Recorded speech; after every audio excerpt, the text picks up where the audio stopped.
നമസ്കാരം. നമുക്കെല്ലാവർക്കും അറിയാലോ, വെളിച്ചെണ്ണ ഏറെ ഗുണകരമാണ് നമ്മുടെ ശരീരത്തിലെ ഉള്ളിലോട്ട് കഴിക്കുമ്പോൾ. അതായത് കൊളസ്ട്രോൾ കുറയ്ക്കാനും നല്ല കൊളസ്ട്രോളിനെ വർദ്ധിപ്പിക്കാനും അതുപോലെ തന്നെ രോഗപ്രതിരോധ ശേഷി വർദ്ധിപ്പിക്കാനൊക്കെ തന്നെ വെളിച്ചെണ്ണ നല്ലതാണ് എന്ന് മിക്കവരും കേട്ടിട്ടുണ്ടാവും അല്ലേ. പക്ഷെ നമ്മൾ സാധാരണയായിട്ട് കറികളിൽ ഉപയോഗിക്കുമ്പോൾ, വെളിച്ചെണ്ണ കറികളിലായിട്ട് ഉപയോഗിക്കുമ്പോൾ ഈ ഗുണങ്ങളൊന്നും തന്നെ നമ്മുടെ ശരീരത്തിന് കിട്ടുന്നില്ല. അതായത് കൊളസ്ട്രോൾ കുറയുന്നില്ല, നമുക്ക് രോഗപ്രതിരോധ ശേഷി വർദ്ധിച്ചു വരുന്നതായിട്ട് കാണുന്നില്ല.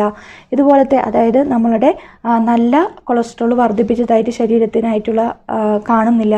ഇങ്ങനെ നമ്മുടെ വെളിച്ചെണ്ണയിൽ നിന്ന് കിട്ടുന്ന ഗുണങ്ങളൊന്നും തന്നെ നമ്മൾ സാധാരണയായിട്ട് കറികളിൽ വെളിച്ചെണ്ണയായിട്ട് ഉപയോഗിക്കുമ്പോൾ ലഭിക്കുന്നില്ല അല്ലേ. ഇത് എന്തുകൊണ്ടാണെന്ന് നിങ്ങൾ ആലോചിച്ചിട്ടുണ്ടോ? ഇതിനെപ്പറ്റി നിങ്ങൾ ചിന്തിച്ചിട്ടുണ്ടോ?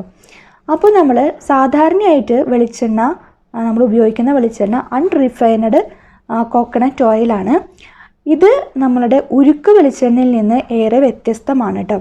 അതായത് ഉരുക്ക് വെളിച്ചെണ്ണ എന്ന് പറയുന്നത് നമ്മൾ നാളികേരപ്പാൽ പിഴിഞ്ഞ് അത് കാച്ചിയെടുത്തത്, നമ്മുടെ കാച്ച എന്ന രീതി പറഞ്ഞിട്ടുണ്ടെങ്കിൽ അത് തേങ്ങയുടെ ആ പാല് വെന്ത് വന്ന് അതിൽ നിന്ന് ഊറി വരുന്ന നല്ല തെളിഞ്ഞ വളരെ ലൈറ്റായിട്ടുള്ള വെള്ളം പോലെയുള്ള നല്ല മണത്തോട് കൂടിയിട്ടുള്ള ഒരു വെളിച്ചെണ്ണ അതിൽ നിന്ന് പിരിഞ്ഞ് വരുന്നതായിട്ട് നിങ്ങൾക്ക് കാണാൻ പറ്റും.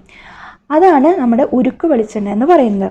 അപ്പോൾ ഈ ഒരു ഉരുക്ക് വെളിച്ചെണ്ണ നമ്മൾ സാധാരണയായിട്ട് ഉപയോഗിക്കുന്ന അൺറിഫൈനഡ് കോക്കനട്ട് ഓയിലിൽ നിന്ന് വളരെ വ്യത്യസ്തമാണ്. അതായത് അതിൻ്റെ മെയിൻ കാരണം എന്ന് പറഞ്ഞിട്ട് നമ്മൾ ഈ ഒരു കോക്കനട്ട് ഓയിലിൽ അടങ്ങിയിട്ടുള്ള എല്ലാ ന്യൂട്രിയൻസും അതുപോലെ തന്നെ ആൻറ്റി ഓക്സിഡൻസും ഒക്കെ തന്നെ ഇങ്ങനെ നമ്മൾ അൺറിഫൈനഡ് കോക്കനട്ട് ഓയിൽസിലൊക്കെ തന്നെ നഷ്ടപ്പെട്ടു പോവുകയാണ് ചെയ്യുന്നത്. അതായത് കൊപ്ര ഉണക്കി അത് ആട്ടി ഉണ്ടാക്കുന്ന വെളിച്ചെണ്ണയാണ് നമ്മൾ സാധാരണയായിട്ട് ഉപയോഗിക്കുന്നത് അല്ലേ. അതാണ് നമ്മൾ കറികളിലൊക്കെ ഉപയോഗിക്കുന്നത്. അപ്പോൾ ഇത് ഉരുക്ക് വെളിച്ചെണ്ണയിൽ നിന്ന് വ്യത്യസ്തമാവുന്നതിൻ്റെ കാരണം എന്ന് പറയുന്നത്, ഇതിൽ നമ്മൾ അൺറിഫൈനഡ് കോക്കനട്ട് ഓയിലിലൊക്കെ തന്നെ ഈ പറഞ്ഞ കണ്ടൻസൊക്കെ കുറഞ്ഞു വരികയാണ് ചെയ്യുന്നത്. നമുക്ക് വേണ്ടതായിട്ടുള്ള, ശരീരത്തിന് വേണ്ടതായിട്ടുള്ള ന്യൂട്രിയൻസും ആൻറ്റി ഓക്സിഡൻസും എല്ലാം തന്നെ ഇതിൽ നിന്ന് നഷ്ടപ്പെട്ടു പോവുകയാണ് ചെയ്യുന്നത്. പക്ഷെ നമ്മൾ ഉരുക്ക് വെളിച്ചെണ്ണ ഉപയോഗിക്കുകയാണെങ്കിൽ നമുക്ക് ശരീരത്തിന് വേണ്ടതായിട്ടുള്ള, വെളിച്ചെണ്ണയിൽ നിന്ന് കിട്ടേണ്ടതായിട്ടുള്ള എല്ലാ ഗുണങ്ങളും നമുക്ക് ഉരുക്ക് വെളിച്ചെണ്ണയിൽ നിന്ന് കിട്ടാവുന്നതാണ് കേട്ടോ. ഇത് നമ്മൾ ഉപയോഗിക്കേണ്ട രീതി ഒന്ന് മാറ്റുക. ഉരുക്ക് വെളിച്ചെണ്ണ നമ്മളുടെ ഭക്ഷണ രീതികളിൽ ഉൾപ്പെടുത്താനായിട്ട് ശ്രമിക്കുക കേട്ടോ. അപ്പോൾ നമ്മൾ വെളിച്ചെണ്ണയിൽ നിന്ന് കിട്ടേണ്ട ഗുണങ്ങൾ നമുക്ക് ശരീരത്തിന് കിട്ടണമെന്നുണ്ടെങ്കിൽ നമ്മൾ ഉരുക്ക് വെളിച്ചെണ്ണ ഉപയോഗിക്കേണ്ടത് തന്നെ വേണം. അത് ഉപയോഗിക്കേണ്ട രീതികളെ പറ്റിയിട്ടും എന്തുകൊണ്ടാണ് നമ്മൾ ഈ ഒരു രീതി എങ്ങനെയെല്ലാമാണ് ചെയ്യേണ്ടത് എന്നതിനെ പറ്റിയിട്ടൊക്കെയാണ് ഇന്നത്തെ നമ്മുടെ വീഡിയോയിൽ പറയുന്നത് കേട്ടോ. അപ്പോൾ ഉരുക്ക് വെളിച്ചെണ്ണ എന്താണെന്ന് നിങ്ങൾക്ക് മനസ്സിലായല്ലോ. ഉരുക്ക് വെളിച്ചെണ്ണയും അൺറിഫൈനഡ് കോക്കനട്ട് ഓയിലും തമ്മിൽ വ്യത്യാസം എന്തുകൊണ്ടാണെന്ന് നിങ്ങൾക്ക് മനസ്സിലായല്ലോ. പിന്നെ അതുപോലെ തന്നെ ഈ ഉരുക്ക് വെളിച്ചെണ്ണേനെ നമ്മൾ വെർജിൻ കോക്കനട്ട് ഓയിൽ എന്നും പിന്നെ ചിലവർ വെന്ത വെളിച്ചെണ്ണ എന്നൊക്കെ പറയുന്നുണ്ട് കേട്ടോ. പല പേരുകളിൽ ഇത് അറിയപ്പെടുന്നുണ്ട്. എല്ലാവർക്കും അറിയാവുന്നത് തന്നെയാണ്. നമുക്ക് സൂപ്പർ മാർക്കറ്റിലൊക്കെ തന്നെ വളരെ അവൈലബിൾ ആയിട്ടുള്ള ഒന്നാണ് വെർജിൻ കോക്കനട്ട് ഓയിൽ എന്ന് നിങ്ങൾക്ക് കേട്ടിട്ടുണ്ടാവും അല്ലേ. ഇത് നമുക്ക് സാധാരണ വീട്ടിൽ നിന്ന് തന്നെ നമുക്ക് കേരളത്തിനൊക്കെ സംബന്ധിച്ച് പറയുകയാണെങ്കിൽ നമ്മൾ കേരളീയരാണ്, നമുക്ക് ഒരുപാട് നാളികേരം ഉണ്ടാവും. അപ്പോൾ നമുക്ക് വീട്ടിൽ തന്നെ വളരെ ശുദ്ധമായിട്ട് ഉണ്ടാക്കിയെടുക്കാവുന്ന, വളരെ എളുപ്പത്തിൽ ഉണ്ടാക്കിയെടുക്കാവുന്ന വെളിച്ചെണ്ണ തന്നെയാണ്. നമ്മുടെ ശരീരത്തിന് ഒരുപാട് ഗുണങ്ങളുള്ളതായിട്ടുള്ള വെളിച്ചെണ്ണ നിങ്ങൾ വെറുതെ കളയരുത്. ഇത് നമുക്ക് ഉരുക്ക് വെളിച്ചെണ്ണയായിട്ട് ഉപയോഗിച്ച് നമ്മളുടെ കറികളിലും അതുപോലെ തന്നെ ഭക്ഷണ രീതികളിലൊക്കെ ഉൾപ്പെടുത്തി കൊണ്ടുവരാവുന്നതാണ് കേട്ടോ. അപ്പോൾ നമ്മൾ സാധാരണയായിട്ട് നമ്മളുടെ സലാഡുകളിലും ഒക്കെ ഉപയോഗിക്കാവുന്ന ഒന്നാണ് നമ്മൾ ഒലീവ് ഓയിൽ എന്ന് പറയുന്നത് അല്ലേ. അപ്പോൾ കൂടുതലായിട്ടും ഇന്ന് ഒലീവ് ഓയിൽ ഉപയോഗിച്ച് വരുന്നുണ്ട്. ഒലീവ് ഓയിൽ ഒരുപാട് ഗുണങ്ങളുണ്ട്. ഈ പറഞ്ഞ പോലെ നമുക്ക് ശരീരത്തിന് വേണ്ട ന്യൂട്രിയൻസ് ഒരുപാടുണ്ട് ഒലീവ് ഓയിൽ. പക്ഷേ ഇത് വളരെയധികം വില കൂടിയ ഒന്നാണ്. മാർക്കറ്റിൽ നിന്ന് നമുക്ക് ലഭിക്കുമ്പോൾ നല്ല വില കൂടിയ ഒരു ഐറ്റമാണ് ഒലിവ് ഓയിൽ എന്ന് പറയുന്നത്. പിന്നെ അത് കൂടാതെ തന്നെ നല്ല ശുദ്ധമായിട്ടുള്ള ഒലിവ് ഓയിലാണോ നമുക്ക് മാർക്കറ്റിൽ നിന്ന് കിട്ടുന്നത് എന്ന് നമ്മൾ ഉറപ്പ് വരുത്തണം. അത് നമുക്ക് പറയാൻ പറ്റില്ല. ചിലപ്പോൾ അതിൽ മായം കലർത്തിയിട്ടുണ്ടായിരിക്കാം, നമുക്കറിയില്ല. അത് എവിടെ നിന്നൊക്കെയോ വരുന്ന, പുറം രാജ്യങ്ങളിൽ നിന്ന് വരുന്നതാണ് ഒലിവ് ഓയിൽ എന്ന് പറയുന്നത്. അപ്പോൾ ഇതുപോലെ തന്നെ നമുക്ക് ഒലിവ് ഓയിലിന് പകരം നമുക്ക് ഉരുക്ക് വെളിച്ചെണ്ണ എന്ന രീതിയിൽ നമുക്ക് സലാഡുകളിൽ ഉരുക്ക് വെളിച്ചെണ്ണ രീതിയിൽ നമുക്ക് ഉപയോഗിക്കാം. ഒലിവ് ഓയിലിന് പകരമായിട്ട് ഉപയോഗിക്കാവുന്നതാണ്. ഇത് നമുക്ക് ഭക്ഷണത്തിൽ ഉൾപ്പെടുത്തുക, അതായത് ഭക്ഷണം ഉണ്ടാക്കാനായിട്ട് നമുക്ക് അധികം ഉപയോഗിക്കാൻ പറ്റില്ല. അതായത് വളരെ ലൈറ്റായിട്ടുള്ള അതായത് വെള്ളത്തിനേക്കാളും കുറച്ച് കൺസിസ്റ്റൻസി ഉള്ളതായിട്ടുള്ള ഒരു നല്ല മണത്തോട് കൂടിയിട്ടുള്ള ഒരു വെളിച്ചെണ്ണയാണിത്. അതുകൊണ്ട് തന്നെ നമുക്ക് ഭക്ഷണം പാകം ചെയ്യാനൊക്കെ ഉപയോഗിക്കുന്നതിന് പകരം നിങ്ങൾക്ക് ഇതുപോലെ സലാഡുകളിൽ ഉൾപ്പെടുത്താവുന്നതാണ്. പിന്നെ അതുപോലെ തന്നെ ദിവസത്തിൽ നമുക്ക് 1 ടീസ്പൂൺ എന്ന രീതിയിൽ 1 ടീസ്പൂണോ 2 ടീസ്പൂൺ എന്ന രീതിയിൽ നമുക്ക് ഉള്ളിലോട്ട് കഴിക്കുന്നതും വളരെ നല്ലതാണ് കേട്ടോ. പിന്നെ ഈ ഒരു നമ്മളുടെ വെർജിൻ കോക്കനട്ട് ഓയിൽ അല്ലെങ്കിൽ ഉരുക്ക് വെളിച്ചെണ്ണയിൽ അടങ്ങിയിട്ടുള്ളത് സാച്ചുറേറ്റഡ് ഫാറ്റാണ്. അപ്പോൾ ഈ ഒരു സാച്ചുറേറ്റഡ് ഫാറ്റ് നമ്മുടെ ഉള്ളിലോട്ട് കഴിക്കുമ്പോൾ നമ്മുടെ കൊളസ്ട്രോൾ വർദ്ധിക്കുമോ, നമുക്ക് ഹാർട്ട് അറ്റാക്ക് വരുമോ എന്നൊക്കെ പലർക്കും പല ചിന്തകളുണ്ടായിരിക്കും അല്ലേ. അതിനെ പറ്റിയിട്ടൊക്കെ നിങ്ങൾ ആലോചിക്കുന്നുണ്ടാവും. അപ്പോൾ ഇങ്ങനെ ഒരു പ്രശ്നം ഇതിലൂടെ ഉണ്ടാവുന്നില്ല കേട്ടോ. അതായത് നമ്മൾ ഈ ഒരു സാച്ചുറേറ്റഡ് ഫാറ്റ് നമ്മുടെ ശരീരത്തിനുള്ളിലോട്ട് കയറിയിട്ടുണ്ടെങ്കിൽ അത് ബ്ലഡിൽ ചെന്നിട്ട് അതൊരു അതായത് ഫാറ്റിൻ്റെ ചെറിയ കണികകളായിട്ട് മാറുന്നില്ല.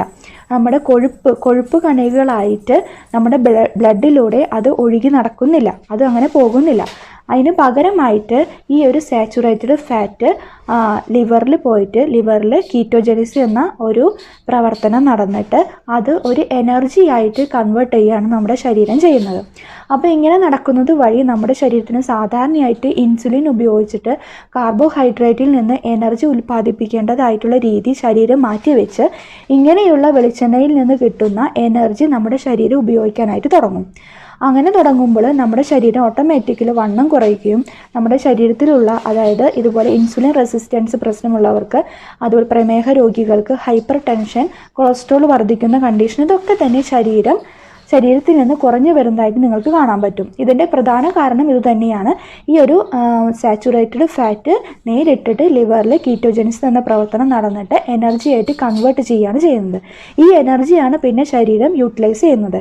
അതുകൊണ്ട് തന്നെ നമുക്ക് ഇതുപോലെ ഒരുപാട് ബെനിഫിറ്റ് നമ്മൾ ഈ ഒരു വെർജിൻ കോക്കനട്ട് ഓയിൽ ഉരുക്ക് വെളിച്ചെണ്ണ ഉപയോഗിക്കുന്നതിലൂടെ നമ്മുടെ ശരീരത്തിന് ലഭിക്കുന്നുണ്ട്. അപ്പോൾ ഈ ഒരു കാരണമൊക്കെ നിങ്ങൾ മനസ്സിലാക്കുക. അതുകൊണ്ട് തന്നെ നമുക്ക് ഉരുക്ക് വെളിച്ചെണ്ണ സ്ഥിരമായിട്ട് കഴിക്കുന്ന ഒരു ശീലമാക്കുന്നത് വളരെ നല്ലതാണ്. ഹൈപ്പർ ടെൻഷനുള്ള ആൾക്കാർക്ക്, പ്രമേഹ രോഗികൾക്ക്, ഇതുപോലെ വണ്ണം കുറയാൻ ആഗ്രഹമുള്ളവർക്ക്, അതുപോലെ തന്നെ നമുക്ക് വെളിച്ചെണ്ണയിൽ നിന്ന് കിട്ടുന്ന എല്ലാ ഗുണങ്ങളും ഉള്ളിലോട്ട് കിട്ടാനും ഒക്കെ തന്നെ നമ്മൾ ദിവസത്തിൽ 2 ടീസ്പൂൺ എന്ന രീതിയിൽ നമുക്ക് നമ്മുടെ ദൈനംദിന ജീവിതത്തിൽ ഉൾപ്പെടുത്തുന്നത് വളരെ നല്ലതാണ് കേട്ടോ. അതുപോലെ ഉരുക്ക് വെളിച്ചെണ്ണയിൽ മീഡിയം ചെയിൻ ട്രൈഗ്ലിസറൈഡ്സ് ആണുള്ളത്. പിന്നെ സാച്ചുറേറ്റഡ് ഫാറ്റിൽ ഒരുപാട് ലോറിക് ആസിഡ് ഉണ്ട്. ലോറിക് ആസിഡ് രോഗപ്രതിരോധ ശേഷി വർദ്ധിപ്പിക്കാനായിട്ട് ഒരുപാട് സഹായിക്കാവുന്ന ഒരു ഘടകമാണ് കേട്ടോ.